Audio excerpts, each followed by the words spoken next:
కానీ రామాయణంలో అసలు సీతా స్వయంవరం కాన్సెప్టే ఉండదు.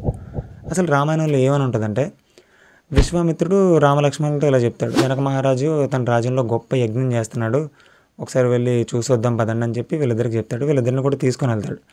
అయితే ఏంటంటే యజ్ఞం గట్ట చూసిన తర్వాత మీ దగ్గర శివధనస్సు ఉంది కదా, శివధనస్సుని తీసుకొచ్చి చూపించండి. వీళ్ళిద్దరు కూడా రామలక్ష్మణులు వీళ్ళిద్దరు కూడా చూసి సంతోషించి ఇక్కడి నుంచి వెళ్తారు అని చెప్పి జనక మహారాజుని విశ్వామిత్రుడు అడుగుతాడు. అయితే జనక మహారాజు దాన్ని తీసుకొచ్చేటప్పుడు దానికి సంబంధించిన హిస్టరీ మొత్తం చెప్తాడు. అయితే ఎంతమంది రాజులు వచ్చి ఎత్తి అంటే వాళ్ళు సక్సెస్ అవ్వలేక వెళ్ళిపోయిన వాళ్ళు ఉన్నారు, ఇంకా దానికోసం ఎన్ని యుద్ధాలు జరిగినాయి, అదే టైంలో సీత కూడా ఎలా దొరికింది, భూమిని తవ్వుతుండగా ఎలా దొరికింది, మొత్తం ఈ స్టోరీని అంతా చెప్తాడు. దాని ఫ్లాష్ బ్యాక్ సంబంధించినంతా. రాముడు ఈ శివధనుసుని ఎక్కువ పెడితే సీతమ్మనిచ్చి పెళ్లి చేస్తానని చెప్పి అనుకుంటాడు.